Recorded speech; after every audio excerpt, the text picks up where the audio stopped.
Écoutez, sachez très bien une chose. Dieu n'a pas créé l'enfer pour les êtres humains, mais Dieu a plutôt créé l'enfer pour le péché. Maintenant, le péché n'est rien d'autre que la manifestation de la volonté et des actes des esprits du mal, des esprits impurs.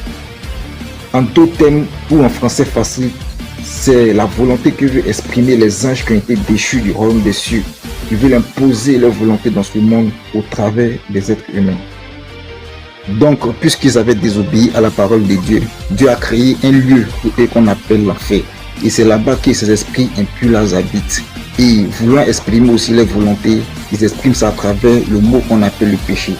Donc, l'enfer n'a pas été fait pour les êtres humains, mais plutôt pour le péché dont possèdent ces esprits.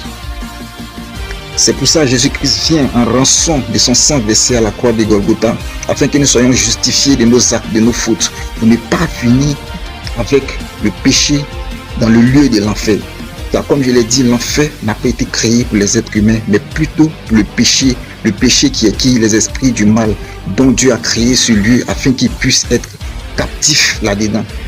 Mais toute personne qui refuse de laisser son péché finira avec son péché dans son lieu d'habitation qui est l'enfer. Mais il est préférable pour vous, même si vous n'avez pas la capacité ou la force de laisser le péché, appuyez-vous sur Jésus-Christ, car l'être humain de nature est faible, mais l'esprit de Christ, il est très bien disposé pour vous sortir de n'importe quelle situation.